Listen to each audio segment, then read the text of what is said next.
On an issue like this, it's important to bring in the best variant speakers that really get to the issues, are involved with it, and can speak to it from inside the fence, as you will, behind the curtain. And I think we have that. To introduce our guests, I'm going to have one of our guests, who's not only a guest, but a recent alum. Someone who graduated here in 2010. Distinguished alumni and just 7 years off gone. So let's welcome Adam Berger from Duane Morris.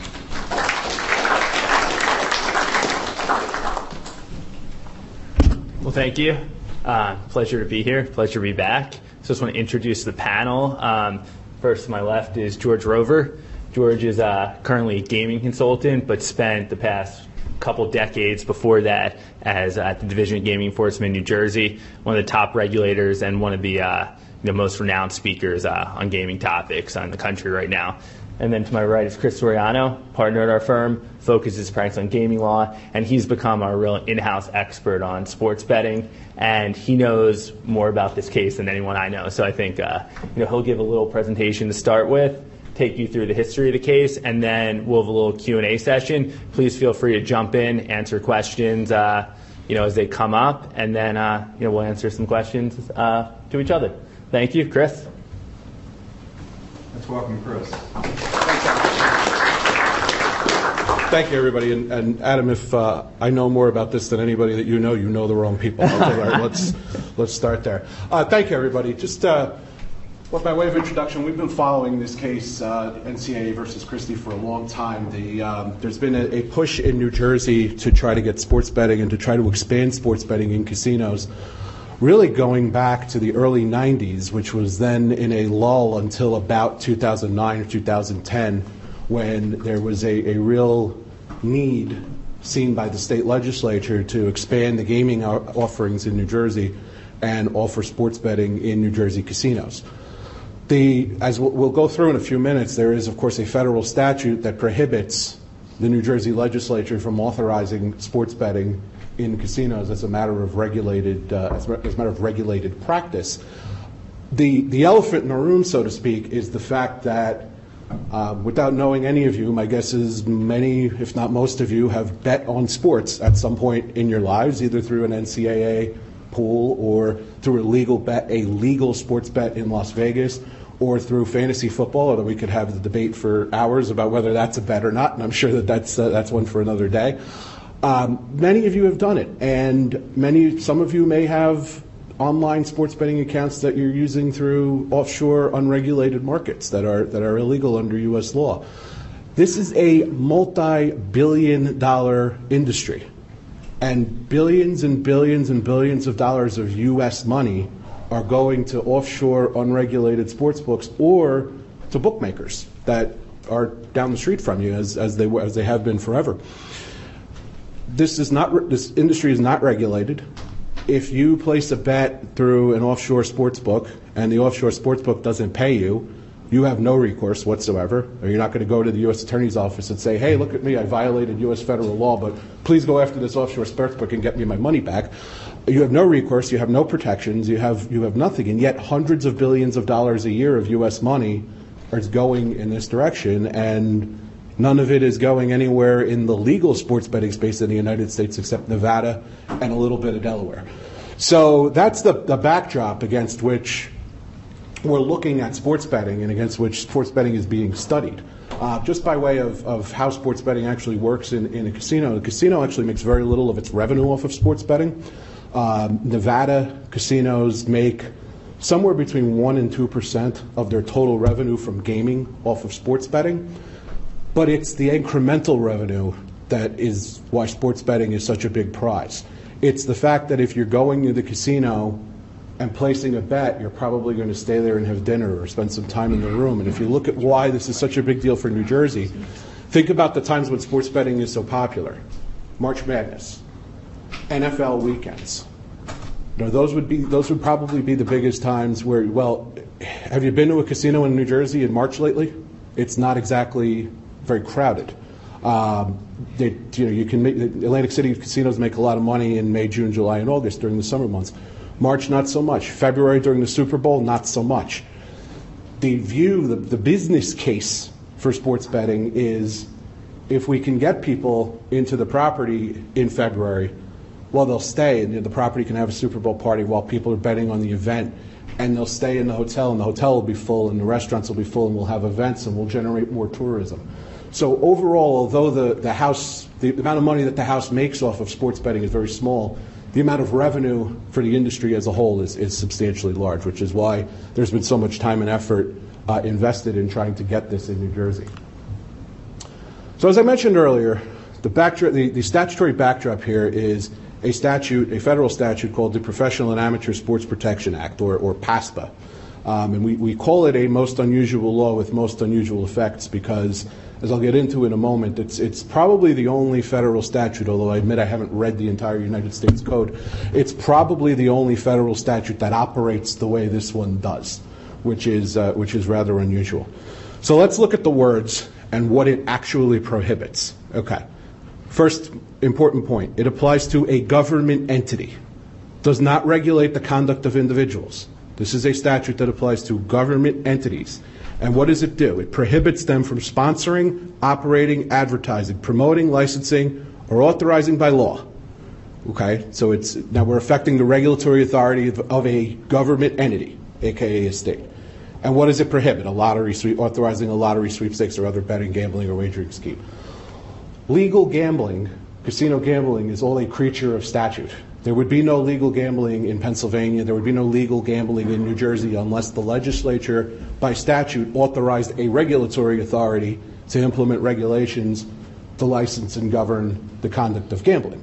So what the statute is saying here is the state, government entity, although at common law, gaming is within the province of the states, and the states can authorize forms of gambling, it cannot authorize this specific form of gambling.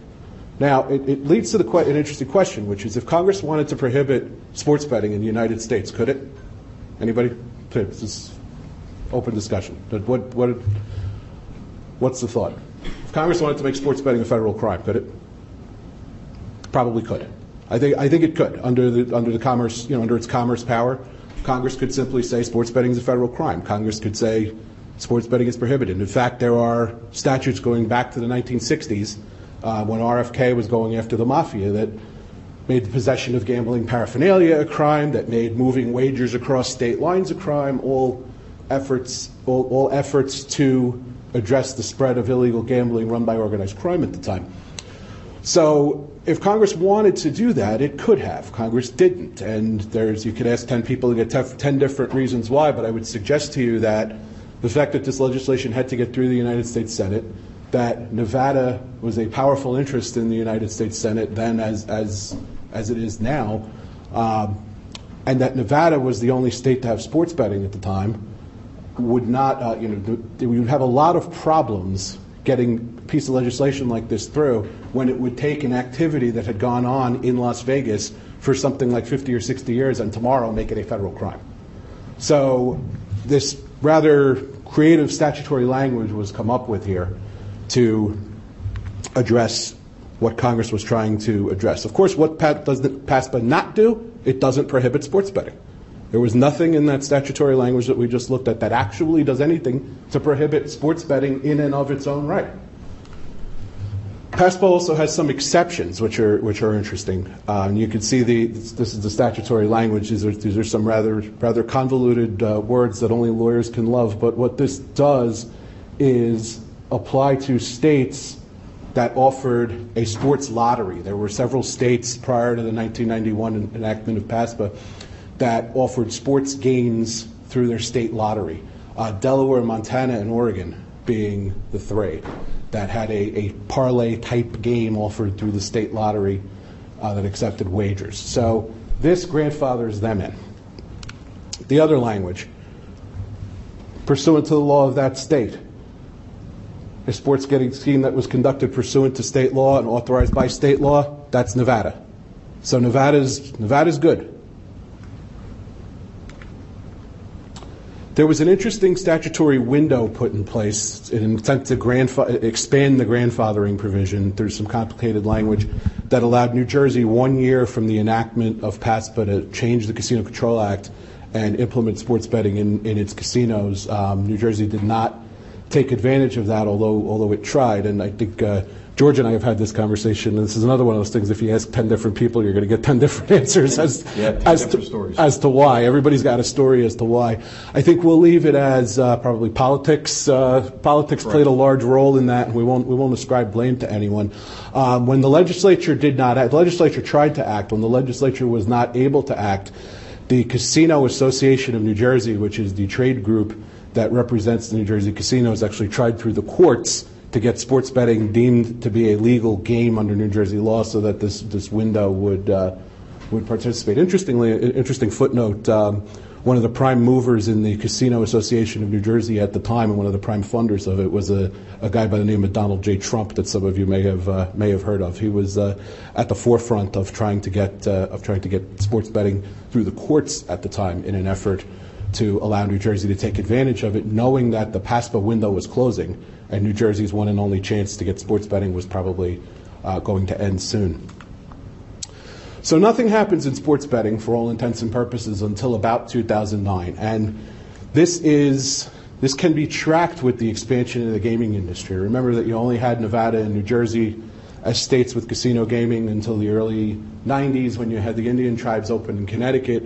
And then there was a slow expansion of legalized gambling until the boom that really happened in, say from about 2001 to about 2010, where Pennsylvania came online, for example. Delaware came online. Now New York's online. 30-something states all have legalized forms of gambling and casino games as of today. So couple that with the recession and the downturn in tourism, and casinos are looking for ways to make more money and bring in more tourists and more revenue. So Delaware, which, as I mentioned, had a sports lottery system in the 1980s. It was an NFL parlay weekend game where you had to bet multiple bets make a bet of multiple teams, multiple games. So 3 or more teams, and you had to pick against the spread, and the ticket only won if you hit all 3 at least. That's how a parlay system generally works. So Delaware says, well, we had sports betting under the auspices of the state lottery in the 1980s. So we can have sports betting today. So Delaware says, okay, starting Sunday, we're going to be taking bets at the casino in Delaware Park Racetrack. On every game, every sport, every team, you name it, we're taking bets. It took about 3 minutes for the sports leagues to run into federal court and seek an injunction saying that violates PASPA. The district court, interestingly enough, declined to issue an injunction, saying, no, it actually doesn't violate PASPA because Delaware had sports betting in the 1980s. It can have sports betting today if you look at the grandfather provision. The Third Circuit, on an emergency appeal, said no. The Third Circuit said that language that we looked at in PASPA earlier that says that the state is grandfathered in to the extent that it offered sports betting must be narrowly construed. And to the extent actually means very narrowly to the extent. So to the extent Delaware offered a sports lottery on the NFL, multiple teams, multiple games, that is the limitation on what Delaware can do today under PASPA. And so I saw a Delaware Park billboard on the way here that, in big letters said sports betting. And then under it says NFL parlay tickets weekends only. So that is the extent to which Delaware can offer sports betting, but they tried. So let's look at what started in 2011 and where we are now 6 years later in terms of ultimately the Supreme Court of the United States. In 2011, the voters of New Jersey adopted a constitutional amendment that would allow the legislature to amend the Casino Control Act so that sports betting could be offered. The legislature did so. The Division of Gaming Enforcement, under George's vision, was set to authorize the casino to authorize sports betting. The professional sports leagues, once again, it took them about 3 minutes to go to federal court.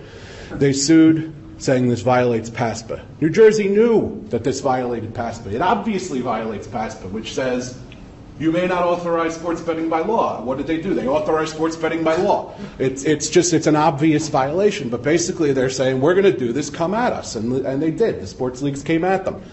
And New Jersey's defense was, well, this statute's unconstitutional, that it violates the 10th Amendment, that it's Congress telling the state legislature what it can and cannot do. The Third Circuit concluded that PASPA was in fact constitutional. And there's the site, NCA versus Christie, 2013.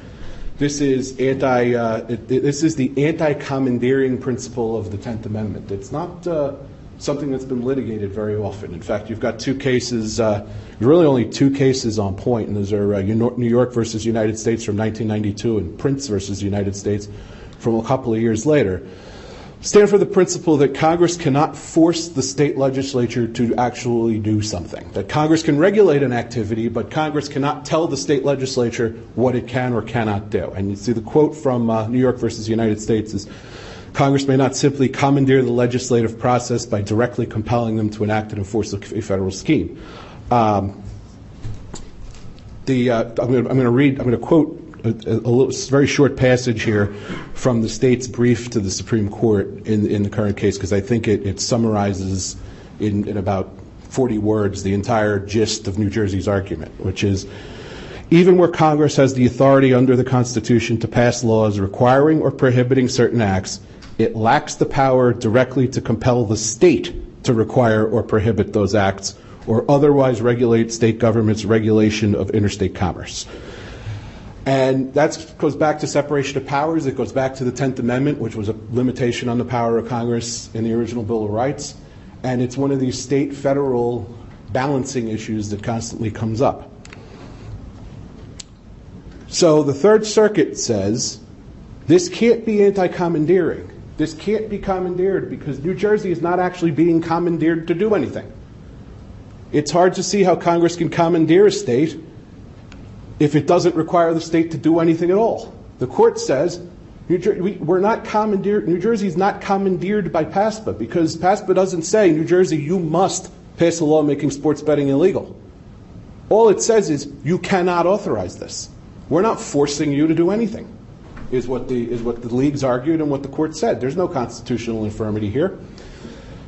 So the Third Circuit, being very much concerned about the question of choice, the Third Circuit said something is commandeering if it deprives the state legislature of a choice, if it tells the state legislature it has no choice. The Third Circuit says, in the second bullet point here, we do not read PASPA to prohibit New Jersey from repealing its ban on sports wagering.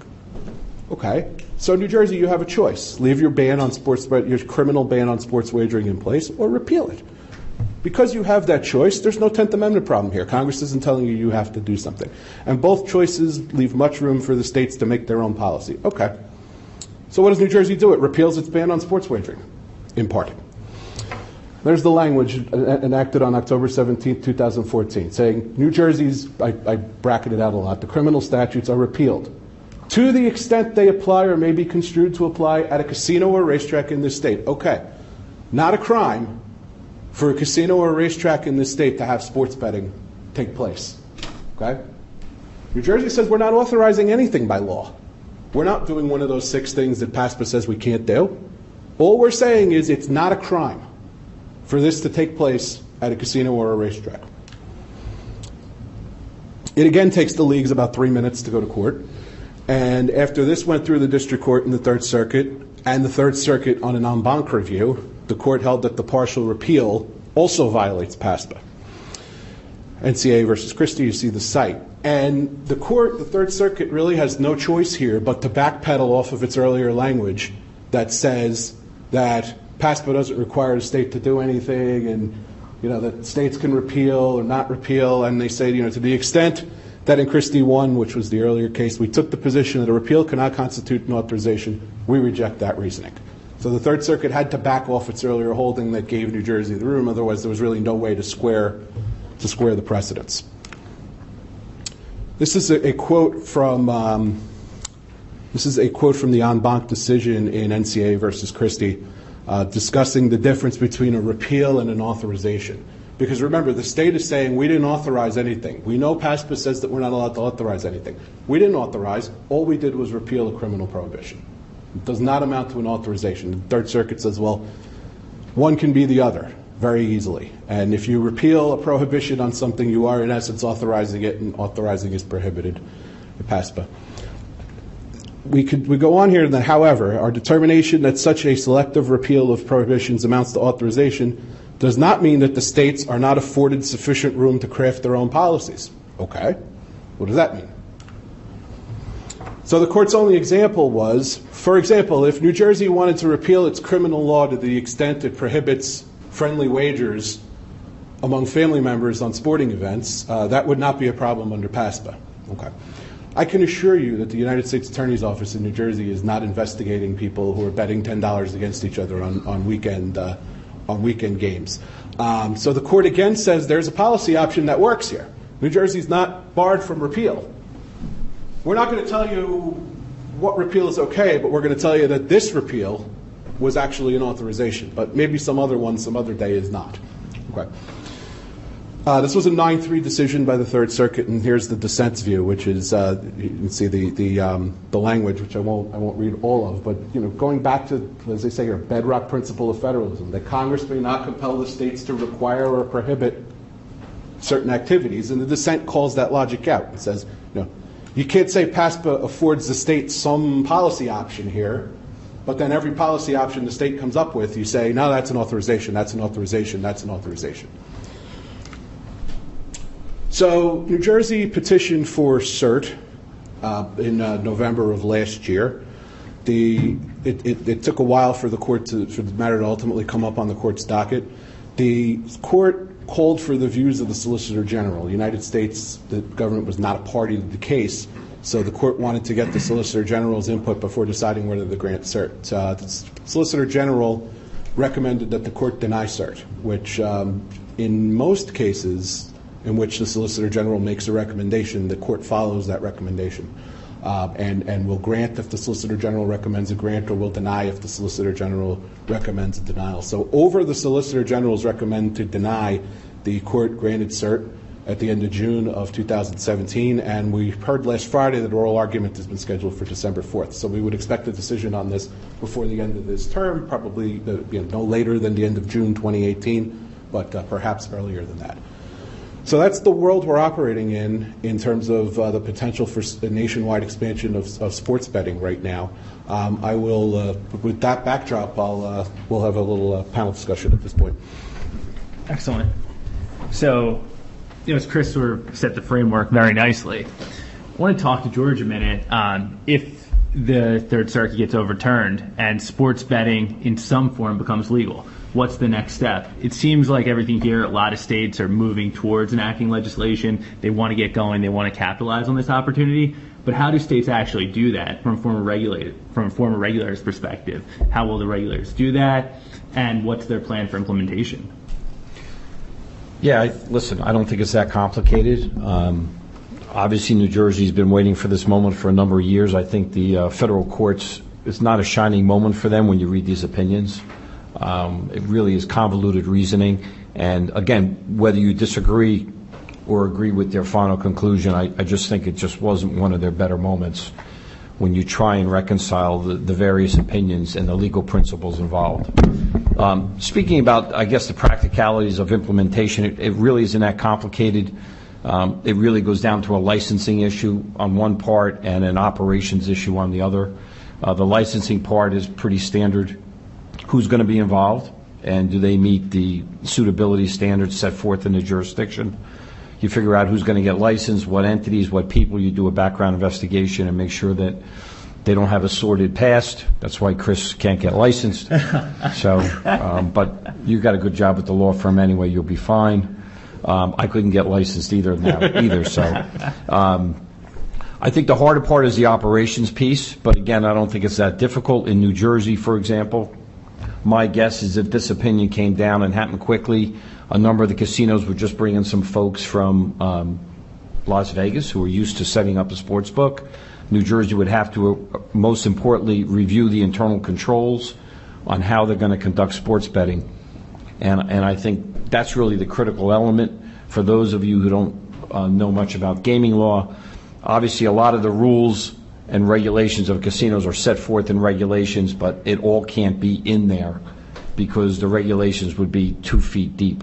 So what happens is you have general regulations that require the casino operators to prescribe internal controls which are their policies and procedures, which will form the basis of regulatory complaints if they fail to follow them.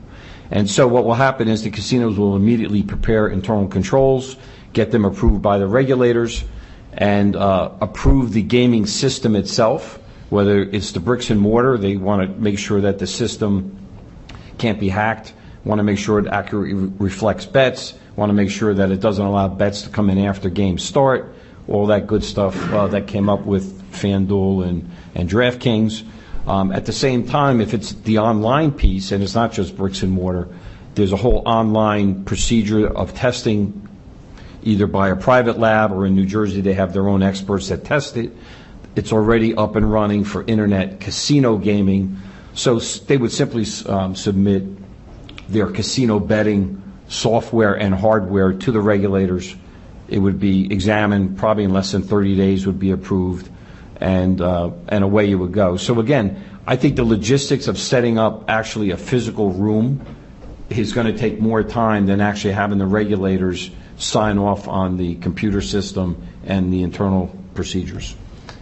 So building upon that, it seems like every state would have to go through that same exact process. And last week, the three of us were at a gaming conference in Las Vegas, and the number of states thinking about implementing sports betting in year one, I think upwards of 20. Year two, you might add another 10, and then so on and so forth, to a point where you've almost all states have some form of commercial gaming, legalizing sports betting.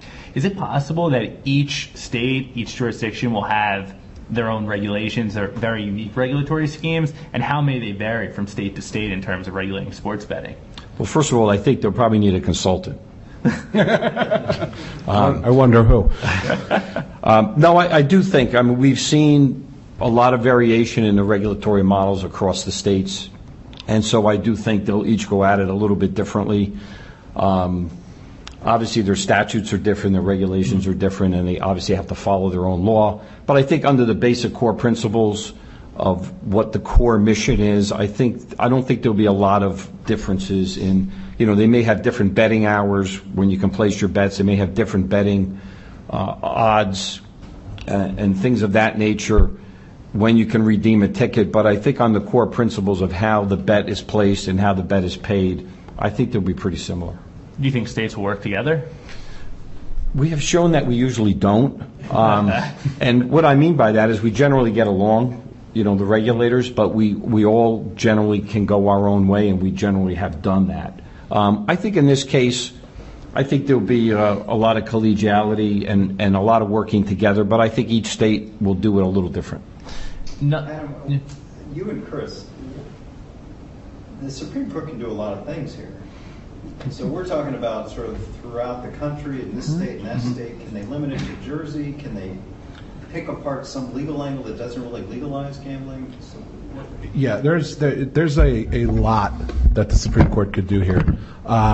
They could find PASPA to be unconstitutional, strike it as though it didn't exist, and now you essentially have no congressional framework over sports betting, leaving each state in the position that it is in all other forms of gambling, which is if the state chooses to adopt it as a form of gambling, it adopts it as a form of gambling. That's one option. Another option is the Supreme Court could affirm and conclude that PASPA as it exists now is constitutional. It leaves New Jersey in a position of, again, being out the door, and Nevada as being the only operator. Leads to the interesting question, though, of if New Jersey if the Supreme Court were intending to do that, why did they grant cert in the first place?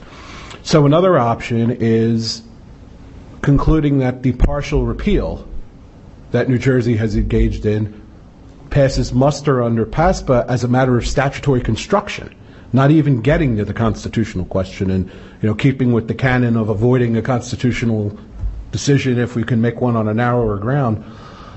So as a matter of statutory construction, that PASPA, that New Jersey's partial repeal comports with PASPA. Okay, so now states are free to do these partial repeals, but not to authorize, license, or regulate being a loaded term, but not to have control over sports betting. So it would lead to the very unusual, I would say unprecedented position where an activity that takes place in a casino, which is one of the most highly regulated rooms you could ever walk into anywhere, You know, I don't know how many of you are casino customers. Many of you, you know, you may think you're just, everything is, it's just the game that's going on in front of you. There are so many layers of regulation, surveillance, currency controls, all happening while you're just walking through the casino. It is one of the most tightly regulated places that exist. And in this tightly regulated place, an activity like sports betting is going on with no regulation, which is bizarre, to say. It creates a bizarre situation. The other we'll call it a sleeper at this point, that you know, has not gotten a lot of attention, but when you give something to the Supreme Court, you know, this is from the Be Careful What You Wish For department. When you put something in the Supreme Court's hands, you don't know what 5 justices are going to come up with, or what some plurality is going to come up with. Could they conclude that under the equal sovereignty provisions of the United States Constitution, which states that states are supposed to have be on equal footing among each other, that the only constitutional deficiency in PASPA is the grandfather clause? And so what do you do then? You strike the grandfather clause out of PASPA. Well, what do you do then? The Nevada casinos shut down sports betting the next day. Is that, you know, because PASPA says a state cannot authorize sports betting. Well, sports betting takes place in Nevada by authorization of the state legislature and the Nevada Gaming Control Board. So if the grandfathering provision is the only problem with this statute, and the grandfathering provision is struck, well, query whether you can still have sports betting in Nevada at that point, with a federal statute that says that it cannot be authorized by law, and a grandfather provision that no longer protects you from that. And eliminate sports betting from the country. Again, they be careful what you wish for department.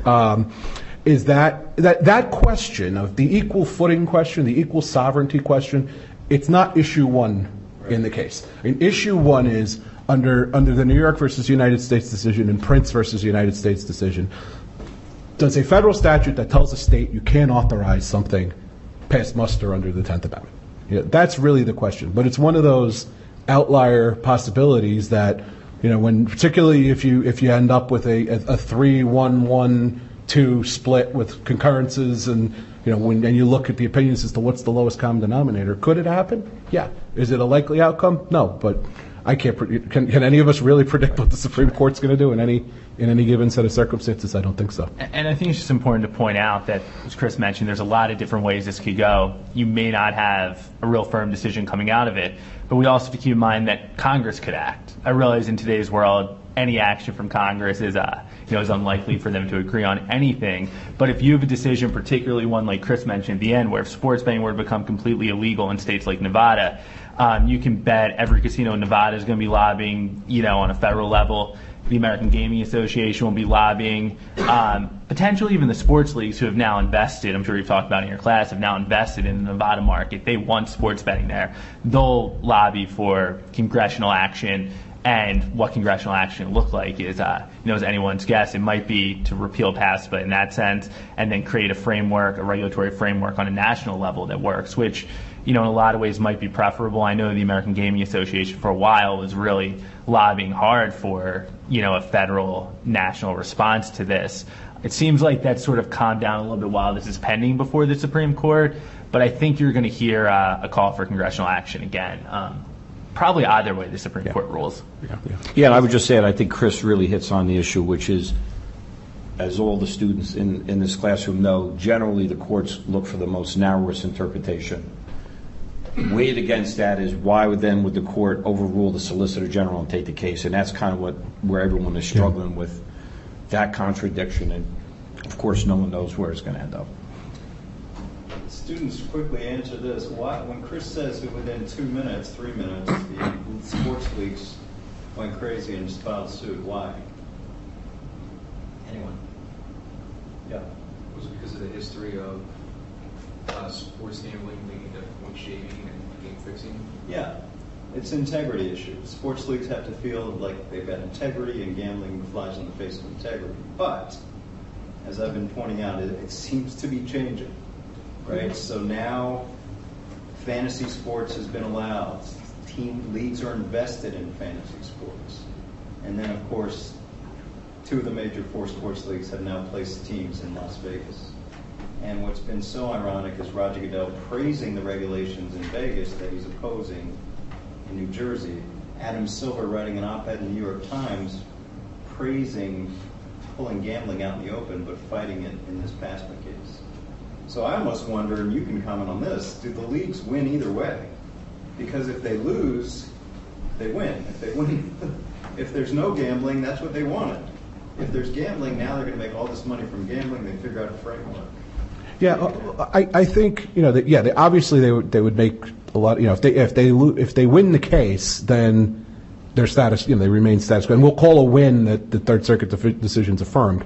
Then it's status quo, and they have no additional risk. But if they get sports betting, then it's a win because of the additional revenue. But I would also suggest it's a win from an integrity perspective, and I think George is probably better suited to talk about this one than I am. But you're taking, if your reason why you lobbied Congress to enact the statute is concerns over the integrity of the game, and you're turning a blind eye to the fact that there's $150 billion a year black market going on, that's illegal. Is that market more likely to be able to affect game integrity than a regulated and monitored market? And if you look at the way they do it in Europe and how sports betting is so prevalent in Europe, I mean, you can bet on a game, a soccer match taking place in Wembley Stadium at the Ladbrokes betting shop in Wembley Stadium, and the amount of monitoring and oversight and information sharing there is astounding, and how much regulation. So do the leagues also win? Is a collateral benefit additional? Is a collateral benefit greater protection of the games? And I know, George, you've looked at these types of regulations. I think the argument doesn't hold water. I think, Andrew, you've hit on that. I think we've come a long way. There's plenty of sports integrity companies out there now. In fact, NFL, NBA, and the NHL have hired Sports Radar as a private consultant, and they do algorithms and tracks bets.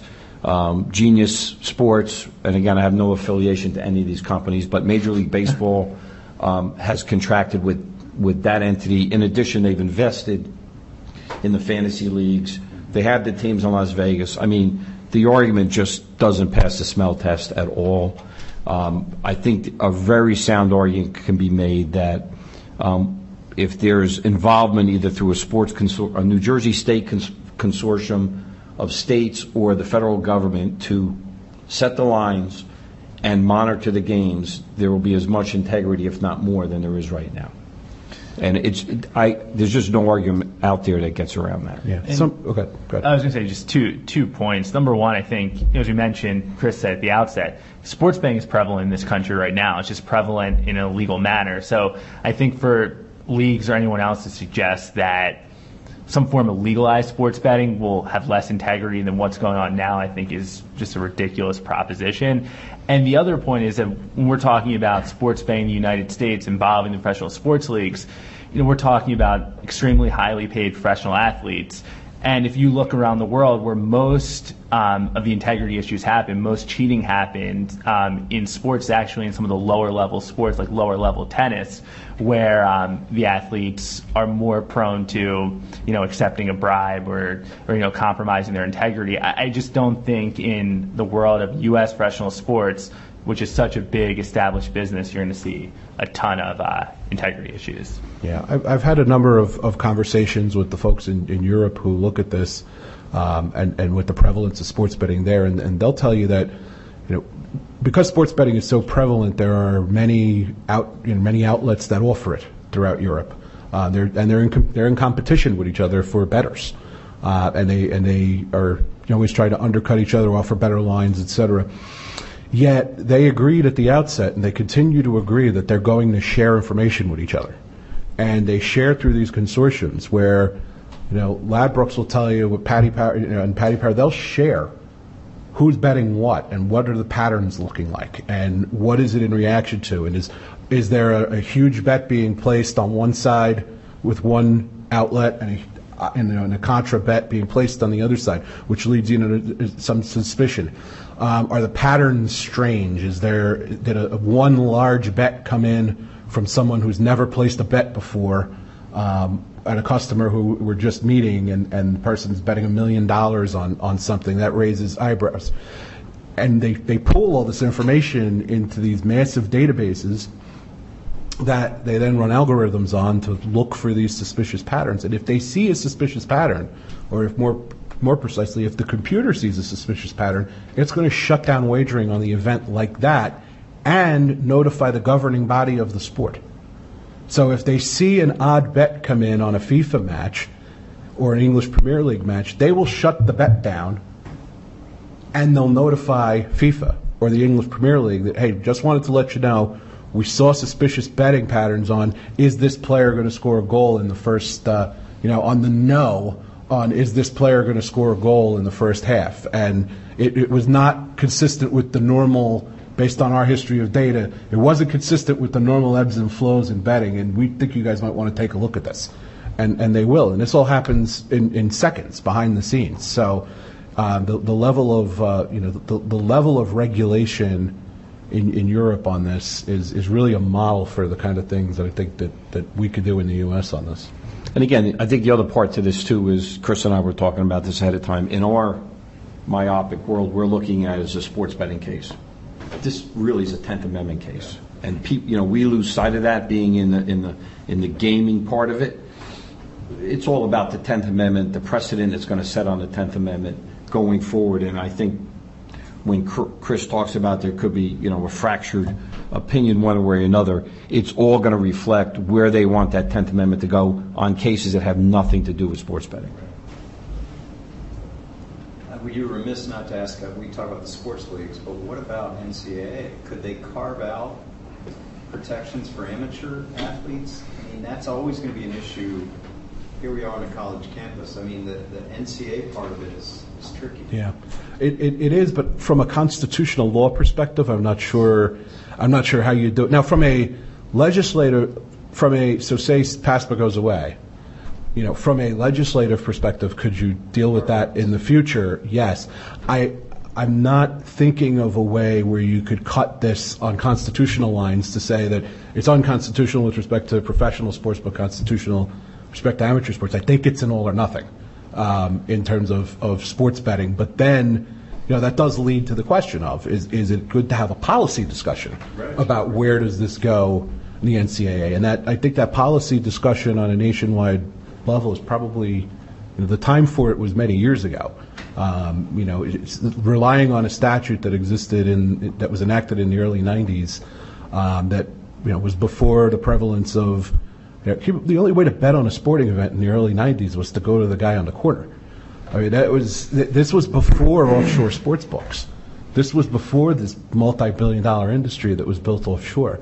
We're dealing with a statute that was put in place in that world that's really regulating conduct today, and without really having a policy discussion about, is this still the right way to go? Do you get an amateur sports protection bill through Congress? I have no idea. Is it a discussion that should happen? Absolutely. Yeah, and I also think that I think there's something to the fact. I think the challengers here, meaning the Christie folks and the AGA, would have entertained a settlement.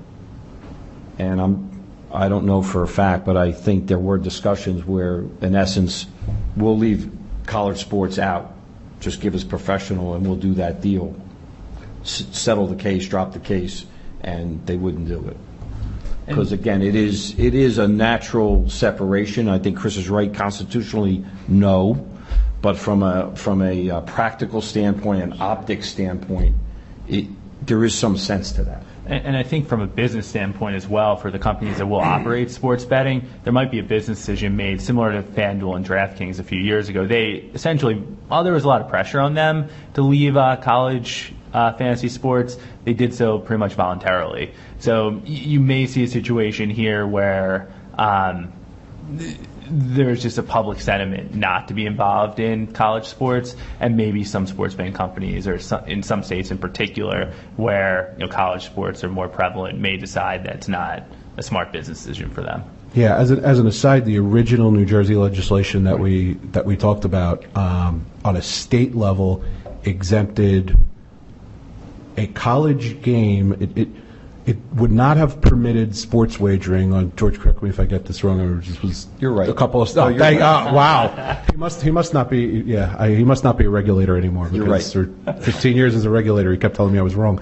But it exempted, the legislature could not authorize, or the Division of Gaming Enforcement could not authorize sports wagering in New Jersey casinos on a college sporting event played within the state of New Jersey or by a college team from the state of New Jersey, regardless of where the game was played.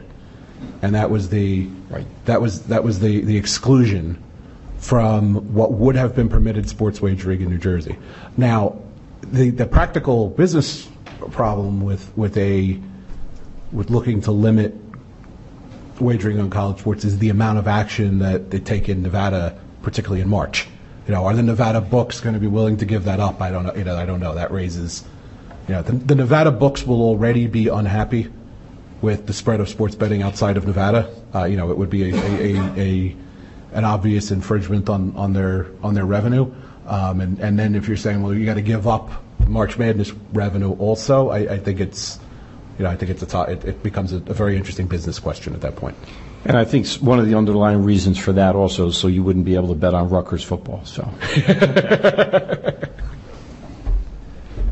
Questions? Yeah, so with daily fantasy sports being a game of skill and not having the integrity issue as much because it's not dependent on the outcome of a game, do you ever anticipate, even if sports betting on games doesn't go through, prop bets being allowed because it's not dependent on the result? I don't know. I think that's going to be an all or nothing. I think you're going to get full scale sports betting with prop bets, or you're going to get nothing. I don't think that. I doubt that there would be any distinction drawn by a legislature between the two. I don't know what the data. There's not a lot of data. Not a lot of empirical data on actual match fixing. Does it, how much does it occur? So I'm not aware of any empirical data on is match fixing more prone to occur when you're betting on the result of a game or on a prop bet. I'm just not one of the pieces of data. One of the data points that Adam alluded to earlier is in Europe where they have seen efforts at match fixing. It's in the it's when the 140th seed plays the 150th seed in the tennis tournament, and they take bets on that, and those folks, they could be swayed by a large paycheck from a bettor, rather than the purse money that they're likely to win from the event, which if you're the 150th seed is probably not going to be substantial. But I think so. So what little data there is on it looks at that level. Now, is an outcome bet or a prop bet more or less likely to lead to fixing? I just don't know that the data's there on that. But my suspicion is that you'll get all or nothing. Say your name, please. Chris Soriano. And two questions, if I could. The first one is, I know there was also a Commerce Clause issue addressed by the Third Circuit in the opinion. Is there a reason is that not as controversial as some of the other issues? And then my other question is, do you think there's any weight? We talked about the sports leagues arguing, integrity of the game, and then the other side sort of countering, saying, well, it's not going to be an integrity issue because the gambling's happening anyway. But is there any weight to the argument that if legalized gambling, which could come with advertising and easier access, therefore increased gambling would actually lead to more corruption? Yeah, from the Commerce Clause argument is not one that's really being argued very much anymore. The Supreme Court, the briefs to the Supreme Court don't even really mention it. It's really now the case is really honed. I think the Commerce Clause was one of those earlier arguments that was used when it was, we'll throw everything in that we've got. Now at the Supreme Court level, I think the briefs really focus on the 10th Amendment with some of a little bit of the equal sovereignty argument thrown in there, and a few of the amicus briefs that were filed hit on the equal sovereignty issue maybe a little bit more.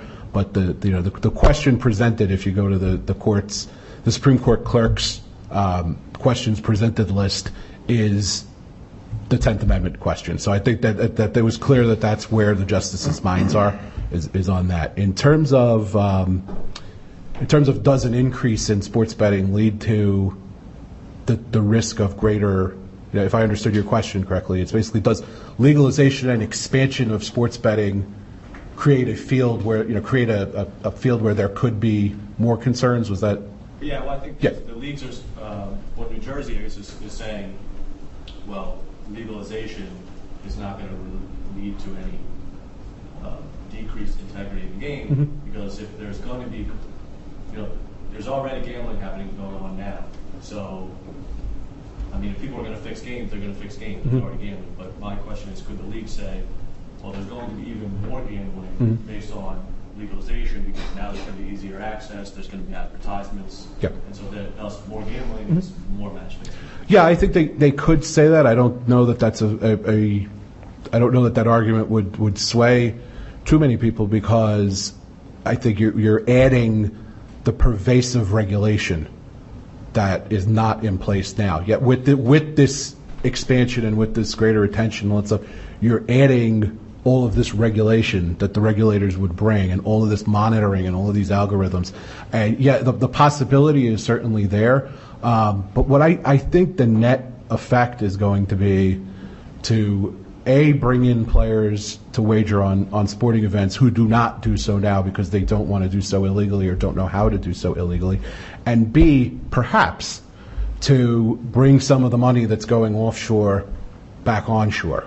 Although, that does raise, now it's taxed, and now people are seeing it, so it does raise, it's no longer illegal, but now it's taxed and it's being regulated. So I think that you would balance the additional, all of this additional wagering with all of this additional regulation, and say that, is having the regulation better than having the additional wagering, or is the wagering in and of itself, is expanded wagering just a slippery slope to the potential for match fixing? I think what you'll hear is that this layer of regulation that gets put on top of this is so pervasive and so thorough that it ameliorates any of those concerns. But it's a good point, and I would expect to see that. And this I definitely want to hear George's opinion on, because I think he's lived it a little bit more. But whenever you expand gambling, whether it be an expansion of casino gambling into a new jurisdiction, or a new type of gambling like fantasy sports or sports betting, you always have anti-gambling folks really concerned about underage gambling, the increase of problem gamblers, people who could become addicted to gambling. And I think that's where the next phase of this we talked about earlier, the regulatory aspect of it, how states regulate and how they prevent those social evils from coming into play. So I think in addition to the integrity issues, you are going to hear a lot of concerns about underage gambling, problem gambling. But I'd love to hear George's take on how states will deal with that. Well, I think maybe 4 years ago that would have carried a little bit more weight, but I think since online gaming has come into effect, particularly in New Jersey, and has been extremely successful, and I was there when we did all that, but the know your customer regulations and the technologies used to understand if someone is of age or not of age, the fact that is so well developed now, clearly the sports betting piece is really going to be primarily mobile. I mean, people aren't going to keep running down the casinos all the time just to place bets.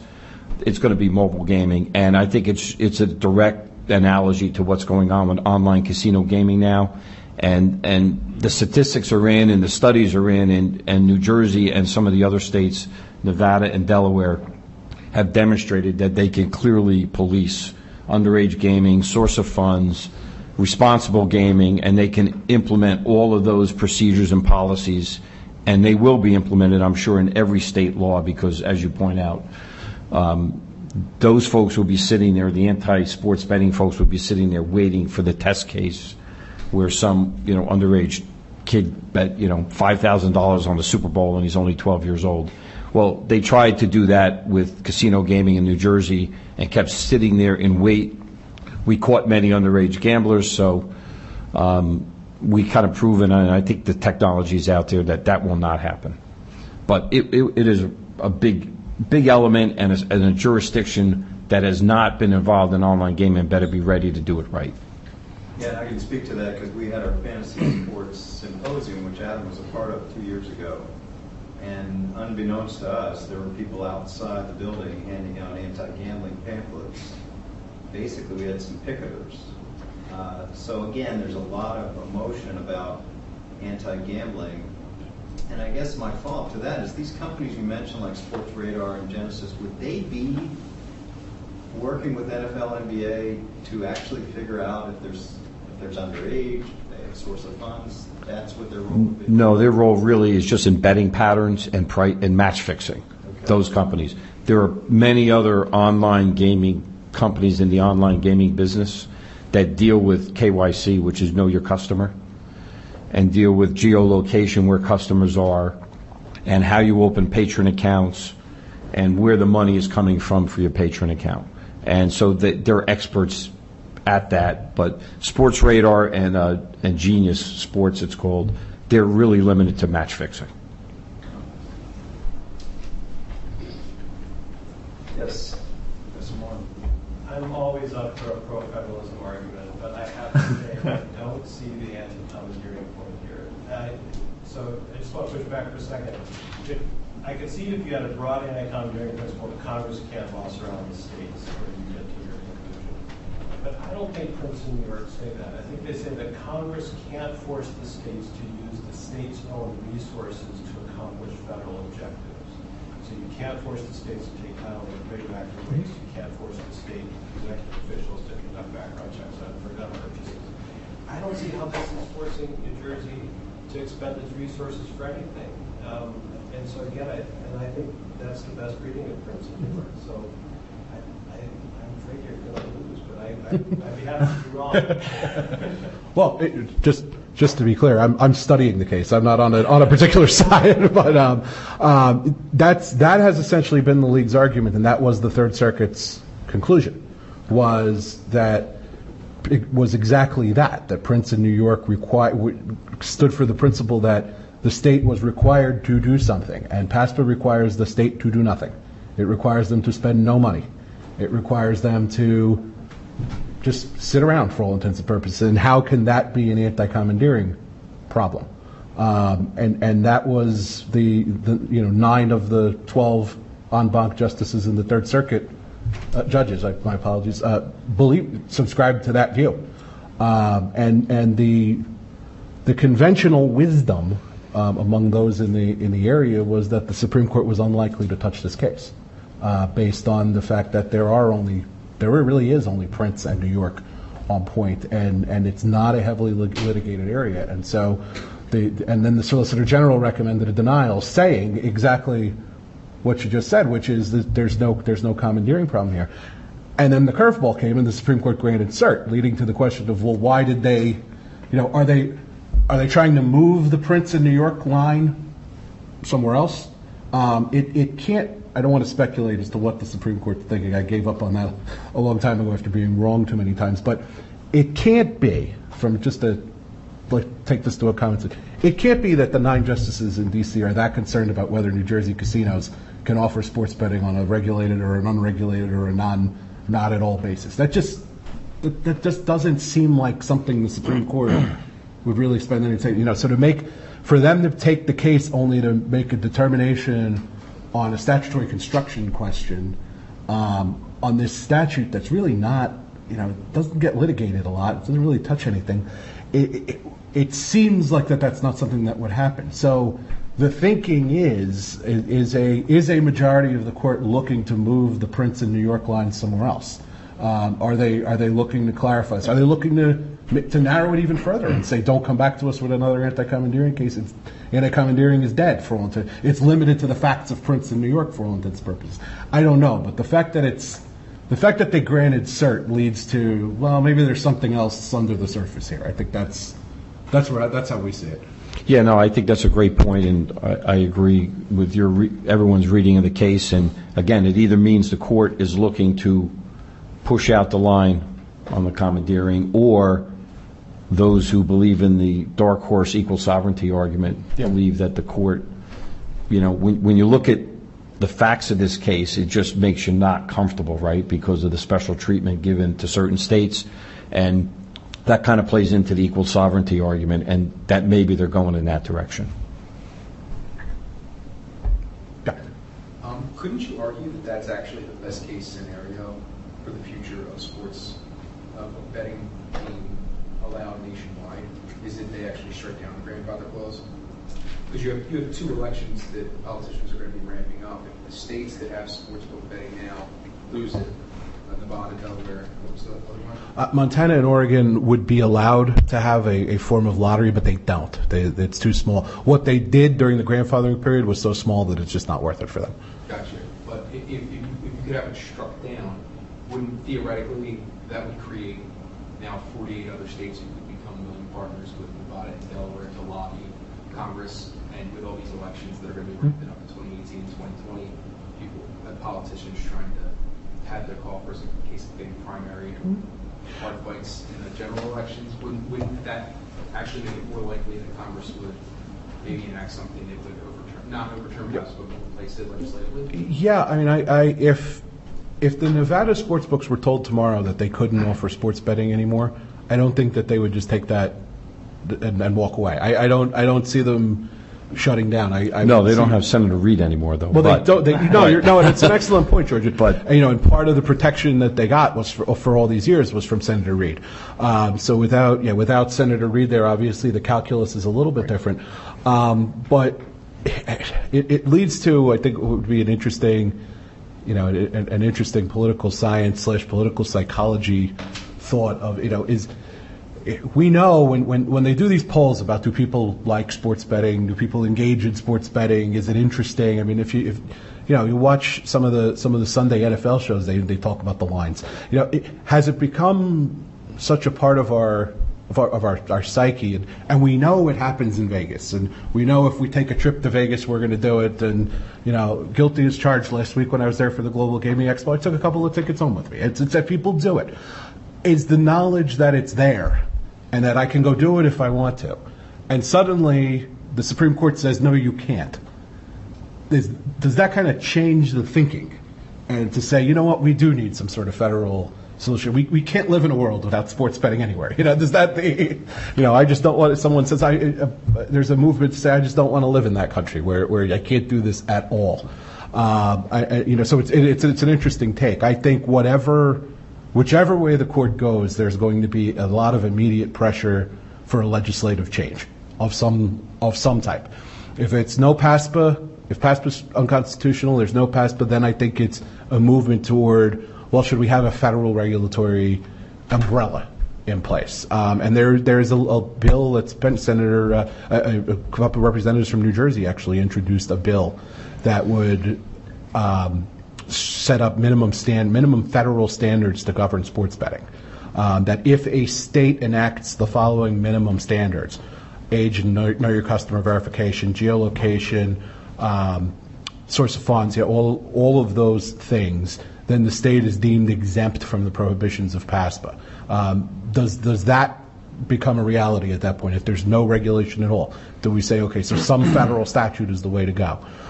If PASPA remains as it is, if the court affirms that it remains as it is there some legislative movement to say we do the whole thing where, George, does the nuclear option happen that some folks have talked about, which is, remember, the Third Circuit, even at its most distant from sports betting position, has said over and over again, there is nothing that stops New Jersey from entirely repealing its prohibition on sports betting, where the state can just say it's not a crime to have sports betting in New Jersey anywhere. Now, politically, I don't know if that would happen, but that's a nuclear option, because then the leagues are faced with the question of, do we go with a federal solution that allows some regulation, or do we just allow New Jersey as kind of thumbing their nose at everybody and say, you know what, Soriano, if you want to take bets out of your law office in Cherry Hill, New Jersey, go for it. We're not going to stop you. Just pay federal income tax on it. And we don't care about integrity, and we don't care about you knowing your customer, and we don't care about whether you take bets from minors, and we don't care about, just do it, have fun. From a policy perspective, that doesn't seem like any way to run a state, but it's New Jersey, by the way. I don't think that's totally off the table. I agree, George. I don't think it is. Only because of the mindset of the people who have been in this for so long, and I mean Republicans and Democrats. I mean, this is one area where they've kind of been united, which is unheard of in New Jersey. It's always a fight, but They've actually been on the same page on this, so that is not impossible. Unlikely, yes, but not impossible. Yeah. Our gambling advocates, I mean, no discussion today is complete without a mention of our president. Speaking of a federal framework, our gambling advocates encouraged because he's a former casino operator, and you would think he'd be on the side of legalized gambling. I don't know that he has much interest in the gaming industry anymore. He's been out of it for a long time. George will notes the data better than I do, but even though the Trump name was on the casinos in Atlantic City for some time after he was no longer even involved with them. So I don't know that it's just something on the president's radar at this point in time. Yeah, I mean, I think the argument is apparently there's a tape in 1992 involving one of the Senate leaders in New Jersey and Donald Trump where he was advocating on behalf of sports betting. So, I mean, if anyone has a general consensus of what President Trump thinks, God bless him. But the general consensus is that, you would think he would not be violently opposed to sports betting based upon his entire history. If Congress gave him a bill, he'd probably sign it. That'd be, Right. I think, the most fair. That's the general sense about where he stands on that. He hasn't tweeted about it yet. No, not yet.